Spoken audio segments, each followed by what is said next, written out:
wabarakatuh. Kawan-kawan semua, kami mengucapkan terima kasih atas kehadirannya yang sudah datang pada press conference ini. Mohon bapak-bapak, barangkali suaranya agak direndahkan, dikecilkan, karena kita sedang melakukan press conference. Ya, kita melakukan press conference yang press conference ini menghadirkan RRT Roy Suryo, Rismon Sianipar, dan Dr. Tifa atau Tifauzia Tiasuma. Cuma unfortunately tadi tiba-tiba Mas Roy harus pergi karena ada temannya, sahabatnya yang meninggal dunia di Sinkarolus. Tetapi kami tadi sudah merekam beberapa bagian, nanti bisa kita share ya statement bersama tiga ini. Nah, adapun agenda press conference hari ini ada beberapa update yang ingin kami sampaikan atau RRT sampaikan soal penasihat hukum baru, kemudian soal yang terkait dengan bencana Sumatera, dan juga yang tak kalah pentingnya soal dua hal, yaitu soal buku Gibran Black Paper, dan kemudian terakhir soal pelaporan atau rencana pelaporan Andi Azwan. Dan karena ini sangat terkait dengan kasus yang sedang menimpa atau membuat mereka menjadi tersangka. Untuk permulaan saya saya persilakan Dr. Tifa untuk memulai. Silakan, Dok. Ya. Bismillahirrahmanirrahim. Assalamualaikum warahmatullahi wabarakatuh. Ya, saudara-saudara sebangsa dan setanah air, pada kesempatan yang baik ini kami RRT, dalam hal ini kami berdua mewakili Mas Roy Suryo dan Bang Rismon Sianipar beserta saya sendiri Dr. Tifa. Per hari ini kami mengumumkan bahwa kami memiliki tim penasihat hukum yang baru. Tim penasihat hukum yang baru ini bukan untuk mensubstitusi atau menggantikan tim kuasa hukum kami yang lama, tetapi ini adalah tim yang menambahkan kekuatan dari kami, terutama sejak kami bertiga ditingkatkan status kami menjadi tersangka. Dan mengingat dari betapa pentingnya persoalan yang kemudian seharusnya kami ini sebagai akademisi, sebagai peneliti itu dilindungi oleh undang-undang, namun kemudian selama 7 bulan berlalu menuju ke 8 bulan ini ternyata kasus kami terus bergulir sampai pada di mana status kami sebagai tersangka, maka kami bertiga memutuskan untuk menambah amunisi kami, untuk menambah kekuatan kami dengan pembentukan tim kuasa hukum baru, ya. Dan tim kami ini, tim penasihat hukum kami ini, karena statusnya sudah tersangka ya, jadi PH ya, jadi tim penasihat hukum ini dikoordinatori oleh Triumvirat, jadi ada 3 orang yang menjadi koordinator. Yang pertama adalah Bapak Dr. Muhammad Taufik SHMH yang ada di sebelah kiri saya, kemudian Bapak Jahmada Girsang SHMH Simet yang ada di sebelah kanan. Kemudian yang ketiga, triumvirat yang ketiga adalah Pak Dr. Refli Harun SHMH LLM. Kemudian anggota-anggotanya, ini supaya semua juga jelas ya bahwa anggota dari tim penasihat hukum kami RRT. Ini yang pertama adalah Pak Jahmada Girsang SHMH Simet, Petrus Celestinus SH, Jemi Mokolensang SH, Mulyadi SHMH, Dr. Billy Matindas SHMH, Joni Silalahi SH, David Brian Kaniga SH, Hizgia Miguel Abelardo SH, Ahmad Wirawan Adenan SHMH, Andika Dian Prasetyo SHMH, Dr. Muhammad Taufik SHMH, Dr. Refli Harun SHMH LLM, Dr. Fadli Nasution SHMH, Muhammad Tony Soehartono SH, Aziz Januar SHMH MM, dan Ahmad Mihdan SH. Jadi ini adalah tim penasihat hukum dari RRT yang terbaru. Dan sekali lagi kami tegaskan bahwa tim ini dibentuk bukan untuk mengganti atau mensubstitusi dari tim yang sudah ada selama ini mendampingi kami. Untuk diketahui bahwa kami bertiga, baik Mas Roy Suryo, kemudian Bang Rismon Sianipar maupun saya sendiri Dr. Tifa, di luar dari tim yang mungkin sudah diketahui khalayak, itu kami masing-masing juga memiliki tim penasihat hukum sendiri. Artinya tim penasihat hukum pribadi kami masing-masing, kemudian ada tim yang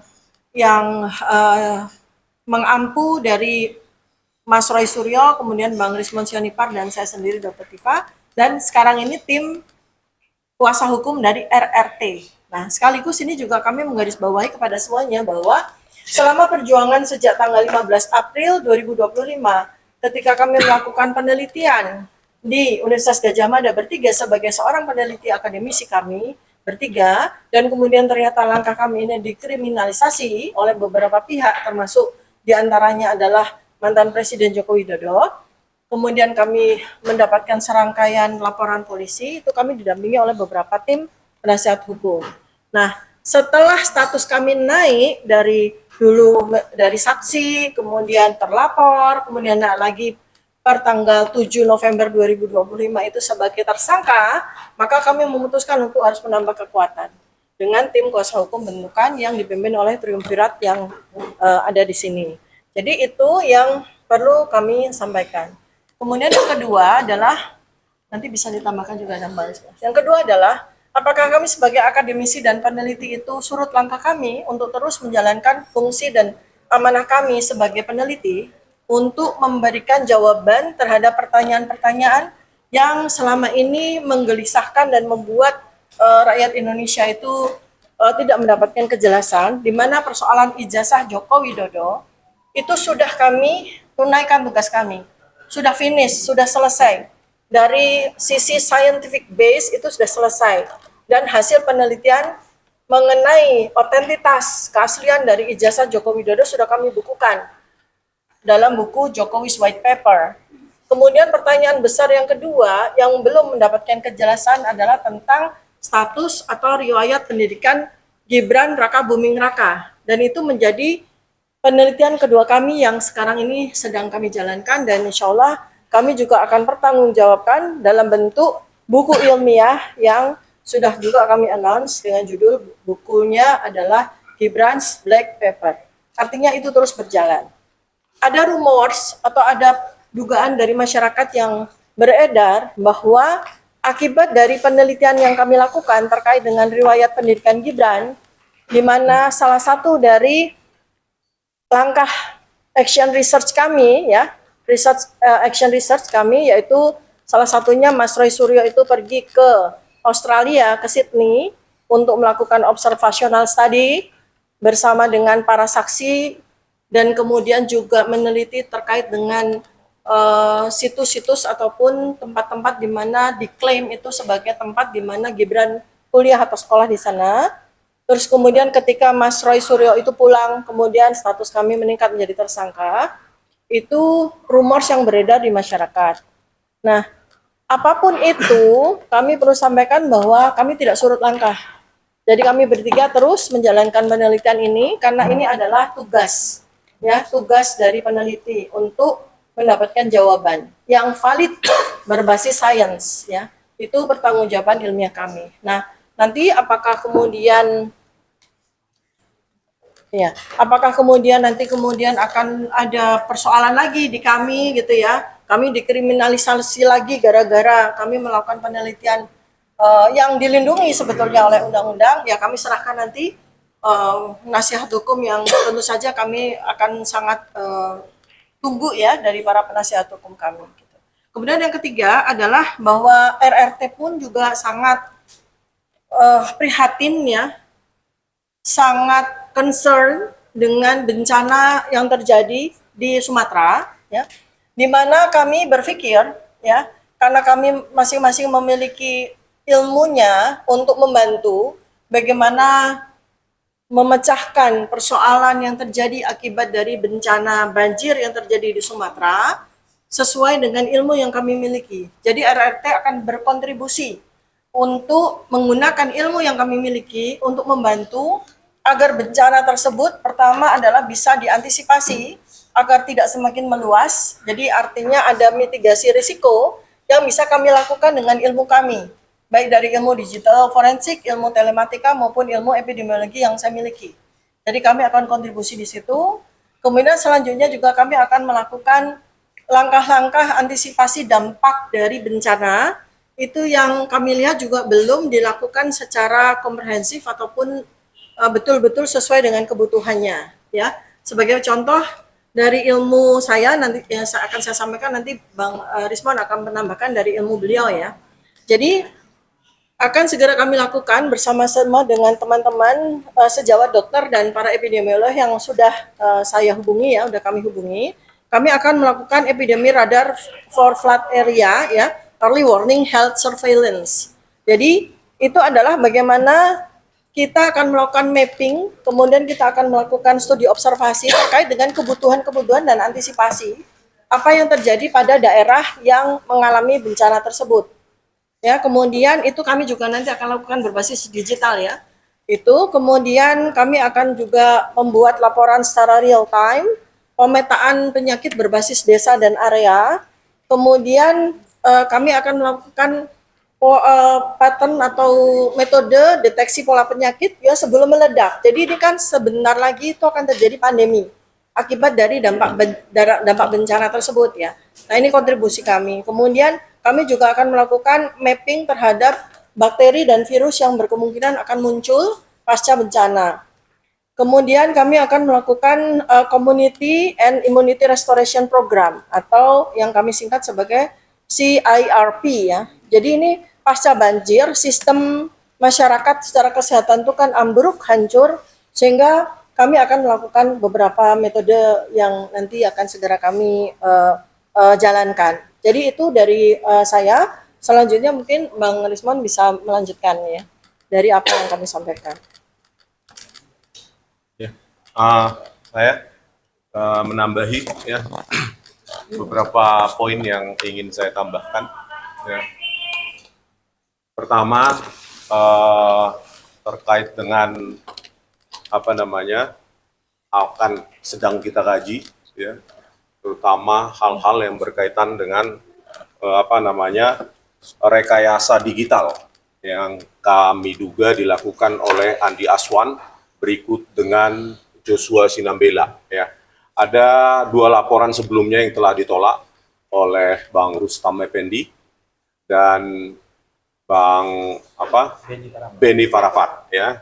2 orang tersebut telah melaporkan dan ditolak oleh Polda Metro Jaya yang sangat kami sayangkan. Oleh karena itu, ya, kami sekarang sedang bekerja, ya, untuk mengkaji secara ilmiah, ya, mengkaji dan mencari bukti-bukti, ya, bahwa kedua orang tersebut, yaitu Joshua Sinambela dan Andi Aswan, telah melakukan rekayasa digital dan melakukan kebohongan publik, menyebarkan berita bohong yang mengklaim bahwa mereka memiliki scan ijazah asli dari Pak Joko Widodo, ya. Padahal hal tersebut sangat gampang sebenarnya Polda Metro Jaya untuk menindaklanjuti, ya, hanya memeriksa metadata dari file yang diklaim oleh kedua orang tersebut. Sebenarnya hal tersebut sudah sangat gampang dilakukan, dalam 1 menit pun bisa selesai.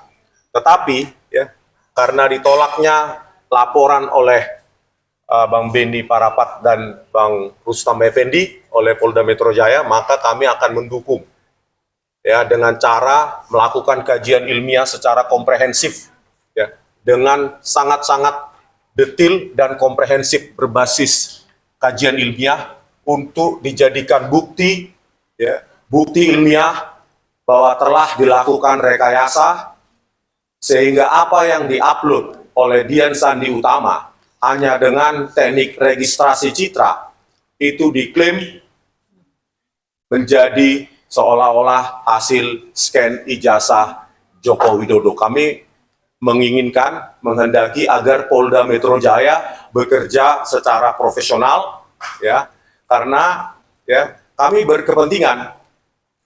Salah satu dari orang tersebut, yaitu Joshua Sinambela, adalah ahli yang digunakan oleh Polda Metro Jaya yang menuduh kami justru, ya, yang justru menuduh kami melakukan pengeditan dan manipulasi digital dengan cara atau metode yang tidak ilmiah. Padahal orang tersebutlah yang kami duga, ya, mengklaim merekayasa dengan teknik registrasi citra. Hasil yang diupload oleh Dian Sandi dilakukan pengubahan perspektif menjadi tegak lurus terhadap observer atau sejajar dengan layar dan diklaim sebagai hasil scan ijazah Joko Widodo yang asli. Oleh karena itu, siapapun nanti akan melaporkan, yang pasti RRT siap membackup dan memberikan kajian ilmiah, bukti-bukti ilmiah bahwa telah dilakukan manipulasi dan rekayasa oleh yang kami duga dilakukan oleh Joshua Sinambela dan atau Andi Aswan. Ya. Oke, selanjutnya tentang bencana, ya, kami mengikuti, ya, terutama kampung saya juga dari Sumatera Utara, betapa dalam tanda kutip miskinnya data science dipakai dalam menentukan keputusan. Terbukti bahwa Pak Presiden Prabowo Subianto itu terlihat sangat gagap terhadap luasan-luasan dari citra satelit yang secara dinamis, yang seharusnya berbasis database dimiliki oleh Republik Indonesia yang sebesar ini, ya, seharusnya di ruang control room dari Presiden Prabowo Subianto sudah bisa ditetapkan atau diantisipasi secara virtual dan up to date. Tetapi apa yang kita lihat adalah, ya, penanganan tidak berbasis data science sama sekali. Oleh karena itu, ya, karena kami memiliki korelasi dan relevansi penelitian yang sama, ya, seharusnya kami diberikan kesempatan juga oleh Pak Prabowo Subianto untuk membuat aplikasi, ya, dynamic satellite images based on database yang seharusnya up to date, dan itu harusnya setiap hari diupdate dan diinformasikan kepada Presiden Prabowo Subianto untuk mengamati, mengobservasi secara bukan hanya harian, bahkan mungkin detik by detik harusnya Presiden Prabowo Subianto terinformasi, ya. Oleh karena itu kami juga turut berbelasungkawa untuk rekan-rekan dan saudara-saudara kita di Aceh, Sumatera Utara, dan Sumatera Barat. Sekian dulu, nanti saya tambahkan kalau ada. Oke. Soal Gibran, Black Pepper. Oh ya, saya tambahkan sedikit tentang Gibran Black Pepper, ya. Itu sama, ya, kompilasi dari 3 tulisan kami RRT, dan bukan mungkin ada tambahan juga secara hukum oleh Bang Jagir atau Bang Refli, ya, tetapi fondasinya adalah, ya, bukan untuk dendam pribadi, bukan untuk kepentingan kebencian based on hatred, ya, bukan.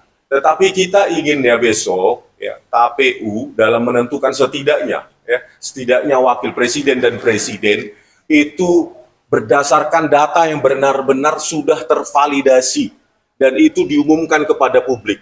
Tidak seperti kejadian seperti ini, bahwa, ya, kami telah buktikan bahwa Wapres Gibran dalam tulisan kami nanti dalam buku Gibran Black Pepper, ya, bahwa Gibran memang tidak pernah lulus SMA dan yang pasti tidak pernah memiliki ijazah SMA baik dalam maupun luar negeri.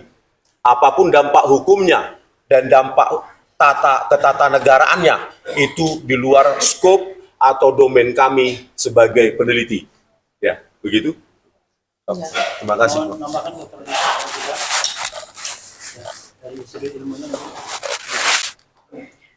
Ya, saya tambahkan, ya, bahwa di dalam buku nanti Gibran's Black Paper itu saya seperti halnya buku Jokowi's White Paper kebagian di dalam melakukan penelitian terkait dengan neuroscience behavior politics atau yang saya sebut sebagai neuropolitika.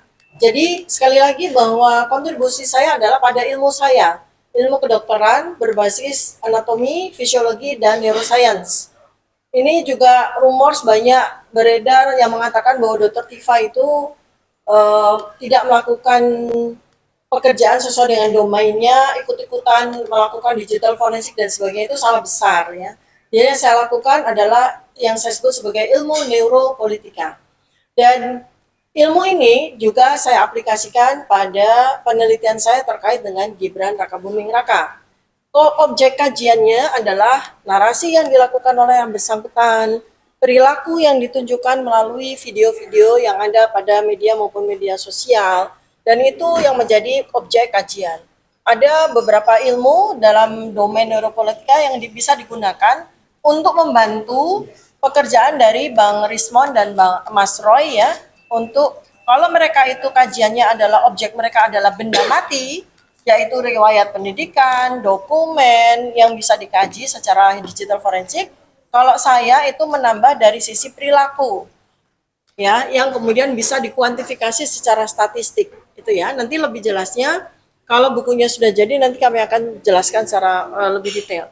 Jadi sekali lagi, dua buku tersebut adalah sumbangan pemikiran kami para peneliti. Jadi bukan berbasis kepada dendam pribadi, berbasis kepada kebencian personal dan sebagainya, sama sekali tidak.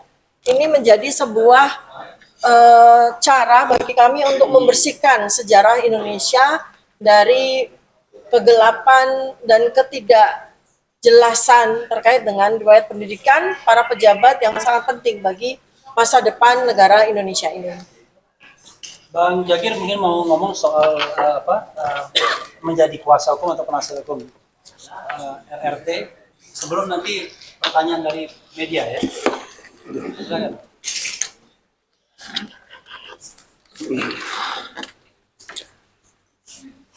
Baik, terima kasih rekan-rekan jurnalis dan prinsipal yang ada di sini adalah Bang Rismon Sianipar sama Mbak Tipa. Karena Mas Roy ada urusan tiba-tiba. Baik, kami akan sampaikan tadi sebenarnya sudah sangat jelas ya yang disampaikan oleh Mbak Tipa tentang kuasa hukum sekarang ini. Jadi saya menjelaskan kuasa hukum sekarang ini adalah 3 tombak utama, Bang Refli Harun, Muhammad Taufik, dan saya Jamari Girsang. Tapi kita membawa tim masing-masing juga. Ini bukan tidak ada hubungan dengan yang sebelumnya, tetap ada. Cuman barangkali kalau kita simpulkan adalah dari dasar pemberian kuasa dalam ilmu hukum itu adalah untuk kebutuhan daripada prinsipal atau klien kita masing-masing. Karena apa diperlukan, mereka lah yang paling tahu jawabannya. Nah, oleh sebab itu saya kira tidak menyalahi untuk tim kuasa hukum yang baru ini, tim kuasa hukum baru RT ini adalah tetap bersinergi dengan yang ada, tapi catatannya mungkin ada pengkhususan spesialisasi masing-masing. Jadi antara kami bertiga, Dr. Refli Harun, Dr. Muhammad Taufik, dan saya sendiri, tentu ada spesifikasi masing-masing. Kalau disebut keahlian barangkali terlalu berlebihan, tapi itulah yang dibutuhkan dalam perkembangan penanganan perkara ini. Yang ketiga barangkali, perkara ini tidak statis. Perkara yang ada di Polda, khususnya itu dinamis. Nah, untuk itu kita harus antisipasi arahnya kemana. Barangkali kalau ditanya arahnya kemana, sampai sekarang barangkali tidak ada yang bisa menjawab. Untuk itulah dibentuk tim kuasa hukum ini untuk mengantisipasi hal-hal yang ada di Polda Metro Jaya. Itu barangkali tentang kuasa hukum. Kemudian tentang katakanlah pekerjaan atau hal-hal yang lain akan dilakukan oleh RRC ini adalah khususnya tentang buku Gibran Black Paper. Saya mau sampaikan, sejak awal saya menangani perkara ini, ada satu kekhususan yang saya berikan kepada tim ini. Jangan lupa, dalam penelitian itu ada adagium, no problem, no research. Jadi kalau ada problem di bangsa ini, kemudian ada orang yang merisetnya, seharusnya kita bersyukur. Ya, berapa orang yang ada di bangsa ini seperti yang bertiga, tidak ada. Seperti yang disampaikan oleh klien kami Rismon, tentang banjir ini pun seharusnya perlu riset, kan begitu. Nah, ini yang kelemahan kita. Jadi oleh sebab itu, buku apapun yang dikarang selanjutnya adalah itu bos based on problem yang ada dulu di bangsa ini. Tidak kucuk-kucuk tiba-tiba diteliti. Sama dengan Jokowi white paper. Itu juga ada problem pertama kan. Jadi yang bertiga ini hanya melanjutkan itu, menelitinya secara basic scientific. Begitu ya. Jadi kembali yang saya tekankan, saya selaku penasihat hukum mereka ini sedang bekerja secara ilmiah. Oleh sebab itu, kalau dijangkau, dibenturkan secara hukum, rasanya tidak logik. Nah inilah perlunya kami penasihat hukum untuk langkah-langkah berikutnya dari RRT, Roy, Rismond, dan Tifa. Mungkin sementara begitu dulu dari saya, Bang Refli. Oke, silakan kalau ada yang mau bertanya. Tapi biasanya malu-malu itu. Selesai baru tanya. Ada yang mau tanya dari TV One mau tanya? MNC? Ada yang mau tanya? Monggo, saya jawab. Hah? Cukup. Ada yang mau ditambahkan? Oke. Tambahkan dulu atau ada yang mau tanya dulu? Sekalian nanti ditambahkan lalu closing. Oke ya? Ini kalian ini kayaknya foto apa? Kameramen semua. Oke, silakan. Ya, ini saya mau menambahkan dari aspek begini. Akademisi atau peneliti seperti kami ini tugasnya menjawab pertanyaan dan mencari solusi. Ya. Jadi pertama ketika kasus ini meluas ya selama berbulan-bulan dan diliput oleh para media, itu tentang pertanyaan yang berkaitan dengan ijazah. Dalam hal ini adalah Pak Joko Widodo. Kemudian berikutnya ada pertanyaan lagi yang sangat penting juga, yaitu terkait dengan riwayat pendidikan Gibran Raka Buming Raka. Maka kami terpanggil untuk melakukan penelitian tersebut dengan menggunakan ilmu kami. Nah, sekarang ini ada lagi persoalan besar yang melanda negara Republik Indonesia, yaitu bencana besar Sumatera.